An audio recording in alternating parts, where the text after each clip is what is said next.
आधी रात यात्रा। नवंबर 14, 2018। ऊटी, तमिलनाडु। रात्रि 10:30 बजे।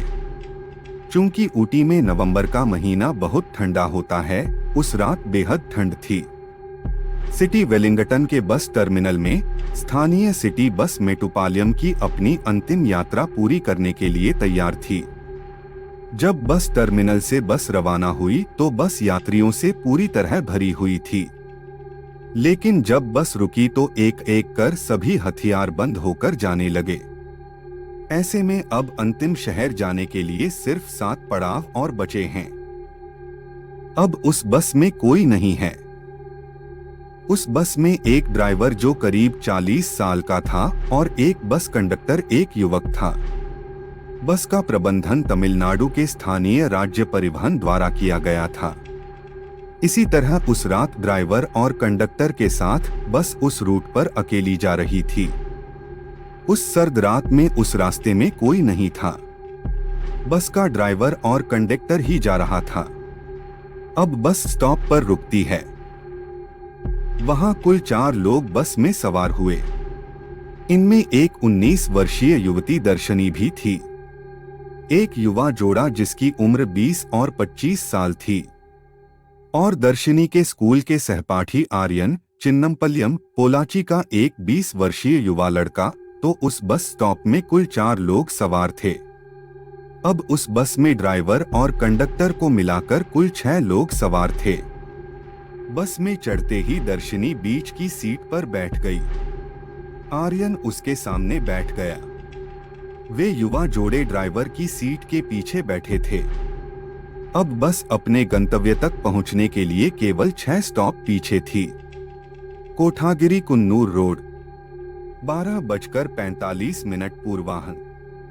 चूंकि यह उस रूट की आखिरी बस है, इसलिए रात बहुत देर हो चुकी थी। इतना ही नहीं, बाहर बहुत ठंड थी और लगातार बर्फ गिर रही थी। सड़क पर कार, ट्रक और यहाँ तक कि मानव तस्करी जैसे वाहन नहीं हैं। केवल यही बस उस सड़क पर अकेली चल रही थी। चूंकि बस में कम लोग थे, इसलिए पूरी बस में सन्नाटा पसरा हुआ था। इतना ही नहीं, चूंकि जिस इलाके में बस चल रही है वह घने जंगल और कई तीखे मोड़ों, पहाड़ी सड़क होने के कारण से घिरा हुआ है। बस के इंजन की आवाज ही सुनाई दे रही थी। जब बस घने जंगल और तीखे मोड़ों से गुजर रही थी तो अचानक बस ड्राइवर के मन में ख्याल आया, आज ऐसा क्यों हो रहा है? आम तौर पर इस समय कोई यात्री नहीं होगा, लेकिन आज उनमें से इतने सारे क्यों हैं? वे कौन हैं? वे बस स्टॉप के बजाय बीच सड़क पर क्यों खड़े हैं? वह मुंह में ही बड़बड़ाने लगा। जब युवा कंडक्टर ने उसे बड़बड़ाते देखा तो उसने सड़क के सामने देखा। वहां 2 लोग बीच सड़क पर खड़े होकर बस को रुकने का इशारा कर रहे थे। दरअसल अब यह ड्राइवर की मर्जी है कि वह बस को रोके या नहीं, क्योंकि वे बस स्टॉप पर नहीं बल्कि बीच सड़क पर खड़े हैं। लेकिन बाहर ठंड के मौसम के कारण और यह रास्ते से बाहर की आखिरी बस है। मान लीजिए कि अगर उनकी बस छूट जाती है तो उन्हें नहीं पता कि उन्हें अगली बस के लिए कितनी देर प्रतीक्षा करनी होगी। तो हल्के दिल वाले कंडक्टर ने ड्राइवर से कहा कि वे उन्हें ऊपर चढ़ा दें, क्योंकि यह आखिरी बस थी। अगर हम उन्हें नहीं चढ़ाते हैं तो कोई दूसरी बस नहीं होगी, उसने कहा और बस को रोकने के लिए विनती की। चालक को शुरू में डर था कि वे चोर हो सकते हैं और वे उनके साथ कुछ बुरा कर सकते हैं। बाद में उसने उन 2 लोगों के पास बस रोक दी जो घने जंगल में खड़े थे, क्योंकि वहां बहुत अंधेरा था और बस के अंदर और बाहर पर्याप्त रोशनी नहीं थी। वे स्पष्ट रूप से नहीं देख सकते थे कि बस के बाहर क्या है, इसलिए वे बाहर खड़े लोगों से बात नहीं कर सके। वे बस की पिछली सीढ़ियों से चढ़ रहे थे। सवार होने के बाद ही उन्हें पता चला कि बाहर 2 नहीं बल्कि 3 लोग खड़े थे और उन तीनों में से 2 लोगों ने एक व्यक्ति को अपने बीच में पकड़ रखा था। तीनों ने ऊटी की बेहद पुरानी और ट्रेडिशन ड्रेस पहन रखी थी, इसलिए वे अपना चेहरा ठीक से नहीं देख पाए। फिर भी दोनों लोगों के चेहरे बेहद फीके नजर आ रहे थे। बस में चढ़ते ही वे बस की आखिरी सीट पर बैठ गए। अब बस में ड्राइवर और कंडक्टर को छोड़कर बाकी 4 लोग उन्हें देखकर डरने लगे। बस के अंदर एक असहज और डरावना माहौल व्याप्त था। जिस युवा कंडक्टर ने यह देखा, उन 4 लोगों के लिए यानी दर्शिनी, आर्यन और युवा जोड़ों ने उनसे कहा, डरो मत, इस कस्बे में कई शूटिंग फिल्म उद्योग हैं, इसलिए हो सकता है कि वे शूटिंग खत्म करके लौट आए हों, या हो सकता है कि उन्होंने ज्यादा शराब पी रखी हो, इसलिए उन 2 लोगों ने उस आदमी को पकड़ रखा है। क्यों, क्या आपने उनकी वेशभूषा देखी है? उनके पास इसे बदलने का समय भी नहीं था। बीच का व्यक्ति भारी नशे में लग रहा है, उसे होश ही नहीं था। मैंने ऐसे कई लोगों को बस कंडक्टर के रूप में देखा है। मेरे पास ऐसे कई अनुभव हैं। इसलिए उसने सभी से डरने के लिए नहीं कहा। यात्रियों को यह भी पता है कि शहर में कई ऐसे लोग हैं जो फिल्म उद्योग में हैं। तो उन्होंने सोचा कि जैसा उसने कहा था वैसा ही था। तो एक को छोड़कर सभी निश्चिंत और सामान्य थे, और यह दर्शिनी थी। दर्शिनी अभी भी घबराई हुई है। वह उन 3 लोगों को देखती रही जो पीछे बैठे थे। चूंकि अगले बस स्टॉप पर कोई नहीं है और चूंकि बस में कोई नहीं चढ़ा, इसलिए बस चलती रही। अब ड्राइवर के पीछे बैठे युवा जोड़े अपने स्टॉप पर पहुंचे तो उतर गए। युवा जोड़ों को पता नहीं क्या था, लेकिन बस से उतरते ही उन्हें राहत महसूस हुई। उन्हें लगा जैसे वे किसी बड़े खतरे से बच गए हैं। जिस बस ने उन्हें उतारा, अब ड्राइवर, लेडी कंडक्टर और दर्शिनी, उनके सामने आर्यन बैठा था और वो 3 लोग जो बस की आखिरी सीट पर बैठे थे। अब बस में वे ही थे। जब वह बस जा रही थी तो अचानक स्वरा उठ खड़ी हुई और आर्यन को देखा जो उसके सामने था, और कुछ पागलों की तरह चिल्लाने लगा। उसने उससे पूछा, आर्यन, मुझे सच बताओ, जब आप बस में चढ़े तो आपने मेरा पर्स ले लिया या नहीं? मेरा पर्स गायब है दा। आपको इसे ले जाना चाहिए था और उससे अपना पर्स वापस करने को कहा। अचंभित आर्यन ने कहा, हे दर्शिनी, मैं आपका पर्स कैसे ले सकता हूं? क्या तुम पागल हो? मैं आपके सामने बैठा हूं, मैं इसे कैसे ले सकता हूं? मैंने इसे नहीं लिया। यह देख कंडक्टर आया और पूछा कि क्या हुआ। इस पर दर्शिनी ने कहा कि उसने उसका पर्स चुराया है। स्थिति को समझने वाले कंडक्टर ने उससे कहा, यहाँ देखो। निश्चित रूप से उन्होंने इसे नहीं लिया। वह आपके सामने बैठा था, मैडम, वह आपका पर्स कैसे ले सकता है? और उन्होंने कहा कि यह हो सकता है कि वह कहीं चूक गई हो, लेकिन वह युवती लड़ने लगी कि उसने ही चोरी की है। उसने ड्राइवर से अगले स्टॉप पर बस रोकने को कहा। मैं उसे पुलिस स्टेशन ले जा रहा हूँ। वहां जाकर पता चलेगा कि उसने मेरा पर्स लिया या नहीं, उसने कहा। अब आर्यन ने कहा, मुझे कोई समस्या नहीं थी दर्शिनी, क्योंकि मैंने इसे कभी नहीं लिया। अगर हम वहां भी जाते हैं तो पुलिस कहेगी कि मैं निर्दोष हूं। अरुवनकाडु 3:30 पूर्वाह्न। अब बस अरुवनकाडु नामक अगले पड़ाव पर रुकी। दरवाजा खुलता है और दर्शिनी और आर्यन दोनों नीचे उतर गए। बस का दरवाजा बंद हो गया और बस जाने लगी। दर्शिनी लगातार बस को देख रही थी।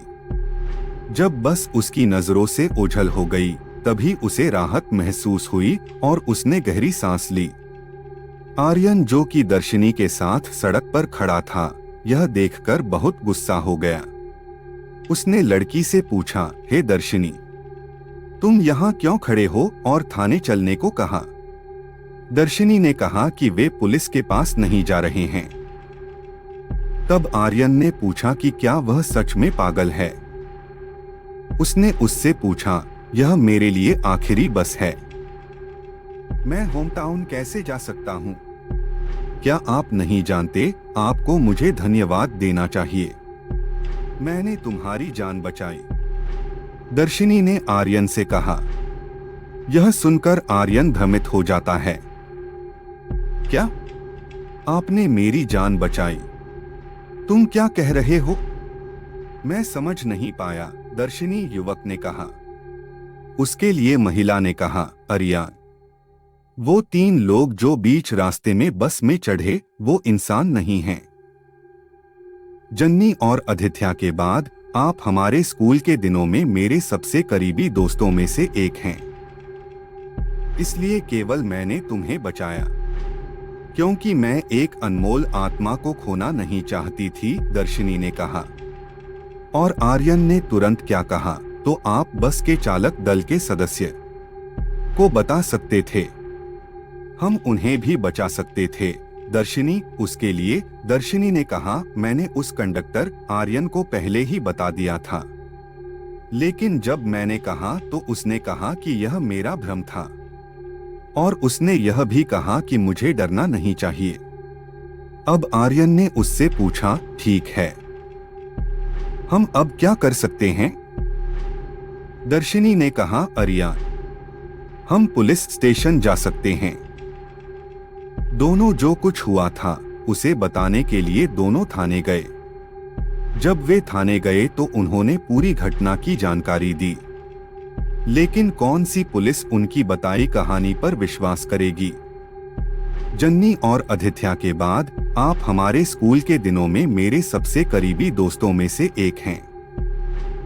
इसलिए केवल मैंने तुम्हें बचाया, क्योंकि मैं एक अनमोल आत्मा को खोना नहीं चाहती थी, दर्शिनी ने कहा। और आर्यन ने तुरंत क्या कहा, तो आप बस के चालक दल के सदस्य को बता सकते थे, हम उन्हें भी बचा सकते थे, दर्शिनी। उसके लिए दर्शिनी ने कहा, मैंने उस कंडक्टर आर्यन को पहले ही बता दिया था, लेकिन जब मैंने कहा तो उसने कहा कि यह मेरा भ्रम था, और उसने यह भी कहा कि मुझे डरना नहीं चाहिए। अब आर्यन ने उससे पूछा, ठीक है, हम अब क्या कर सकते हैं? दर्शिनी ने कहा, आर्यन, हम पुलिस स्टेशन जा सकते हैं। दोनों जो कुछ हुआ था उसे बताने के लिए दोनों थाने गए। जब वे थाने गए तो उन्होंने पूरी घटना की जानकारी दी, लेकिन कौन सी पुलिस उनकी बताई कहानी पर विश्वास करेगी? इसलिए उन्होंने रिपोर्ट दर्ज नहीं की, बल्कि उन्होंने कहा कि वे इसकी देखभाल करेंगे और उन्हें उनके घर भेज दिया। आर्यन और दर्शिनी दोनों घर चले गए। 15 नवंबर 2018। अब अगले दिन 15 नवंबर 2018 की सुबह विलिंगटन में बस टर्मिनल के अधिकारियों ने देखा कि बस अपने गंतव्य तक नहीं पहुंची। इतना ही नहीं, बस को आखिरी बार तब देखा गया था जब वह गंतव्य से 4 स्टॉप पहले थी। उसके बाद बस को किसी ने नहीं देखा। उन्होंने विलिंगटन पुलिस स्टेशन में एक आधिकारिक शिकायत दर्ज की कि बस और चालक दल के सदस्य गायब थे, तो उन्होंने सभी थानों को बस के क्रॉस होने की सूचना दी। इस तरह 14 नवंबर की रात सूचना उस थाने में आई जहां दर्शिनी और आर्यन ने शिकायत की। तुरंत पुलिस अधिकारी ने दोनों को बुलाया और उस रात जो हुआ उसका बयान दर्ज किया। उसके बाद यह खबर पूरे ऊटी में फैलने लगी।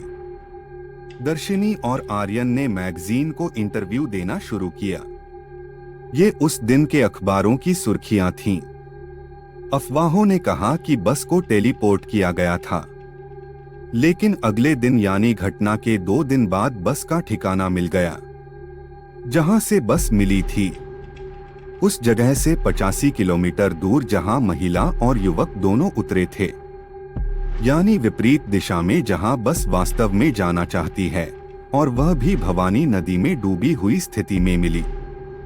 साथ ही उस बस में 5 लाशें भी थीं। उन्होंने तुरंत बस को नदी से बाहर निकाल लिया। अब डॉक्टर, पुलिस और अन्य लोग थे। 5 शवों को बस से बाहर निकाला गया। यह देख वहां खड़े सभी लोग हैरान रह गए। क्योंकि उन 5 लाशों में से सिर्फ ड्राइवर और कंडक्टर की लाशें ही सही थीं और सामान्य, लेकिन उन तीनों लोगों के शव बेहद सड़ीगली हालत में थे, यानी कई दिनों तक एक ही दिन में जैसे छोड़ दिया गया था। 20 अक्टूबर 2022, चिन्नमपल्लियम, पोलाची, 8:30 पूर्वाह्न। ठीक है, अब इस घटना के बारे में डिकोड करते हैं। आर्यन ने अपने दोस्तों दिनेश, रोहन, वर्षा, आदित्य और राहुल थारुन से कहा। आर्यन द्वारा अपनी कहानी समाप्त करने के बाद वे बुरी तरह चौंक गए और डर गए। कुछ सेकंड बाद आर्यन ने जारी रखा है, वास्तव में यह एक सच्ची कहानी नहीं थी यह एक शहरी किंवदंती की कहानी थी। अब राहत महसूस कर रहे रोहन ने उससे पूछा, हो क्या यह एक शहरी किंवदंती की कहानी है? समझा, शहरी किंवदंती कहानी क्या है? आदित्य से पूछा, जिसके बारे में आर्यन ने कहा, शहरी किंवदंती कहानी का अर्थ है हमारे गांवों में शैतान, दानव और भूत की कहानियों की तरह। इसी तरह प्रत्येक देश की कई कहानियां हैं जो उस देश और उस शहर के लिए उपयुक्त हैं, और कई पात्र होंगे, और यह बस संख्या 375 उनमें से एक है। क्या? बस नंबर 375? राहुल थारुन हंसे। अब आर्यन ने उसे बताया कि यह चीनी लोगों द्वारा कही गई एक शहरी पौराणिक कथा थी। मैंने भारत और तमिलनाडु के लोगों के अनुरूप सेटिंग्स को बदल दिया। 5 मिनट रुककर उन्होंने कहा कि यह कहानी के कई संस्करण हैं। नाम भी बस 375, बीजिंग, फ्रैग्रेंट हिल्स की आखिरी बस, आधी रात की बस, ऐसे बहुत से नाम हैं। इतना ही नहीं, बस 375 में थोड़ा सा ही पेट्रोल था और उसके पास 100 किलोमीटर चलने के लिए पेट्रोल नहीं था और वह नदी में डूब गई। और जब पुलिस ने बस को खींच लिया और चेकिंग के लिए पेट्रोल खोला तो उन्होंने कहा कि वहां था पेट्रोल टैंक में चारों तरफ खून। दूसरे संस्करण में बस संख्या 375 अभी तक नहीं मिली थी। अब भी कुछ लोगों का कहना है कि उन्होंने रात में इसी सड़क पर इस बस को देखा है। क्या आप अपनी लघु फिल्म दा के लिए उस कहानी में कोई अन्य संस्करण जोड़ना पसंद करते हैं? दिनेश से पूछा, जिसे आर्यन द्वारा एक संपादक के रूप में नियुक्त किया गया था। दिनेश के अलावा 3 और लोग थे जिन्हें आर्यन ने अपनी शॉर्ट फिल्म के लिए हायर किया था। उन्होंने आदित्य को पटकथा लेखक, राहुल थारुन को सिनेमेटोग्राफर और फोटोग्राफर के रूप में काम पर रखा, जबकि रोहन और आर्यन की करीबी दोस्त वर्षा को युवा जोड़ों की भूमिका निभाने के लिए चुना गया था। हाँ, मैं ऐसा लिखना चाहता हूँ। मैं और दर्शिनी इंटरव्यू के अगले दिन से लापता हो गए थे। इस संस्करण को सुनकर आदित्य और दिनेश चकित रह गए। उन्होंने कहा, यह रोमांचकारी अनुभव दा होगा। कुछ मिनटों के बाद आर्यन ने मैसूर से वापस आने के बाद अपनी आगामी लघु फिल्म की शूटिंग के लिए एक तारीख तय की, जहां वह 22 अक्टूबर 2022 को अपने परिवार के सदस्यों के साथ जा रहे हैं। आर्यन के घर से निकलते समय आदित्य के मन में अचानक एक सवाल आया। उसने उससे पूछा, है आर्यन, क्या आपने इस लघु फिल्म का शीर्षक तय कर लिया है? 1 मिनट के लिए सोचते हुए उसने उसे उत्तर दिया, है हाँ, मैंने शीर्षक दोस्त तय किया। यह द मिडनाइट ट्रैवल है।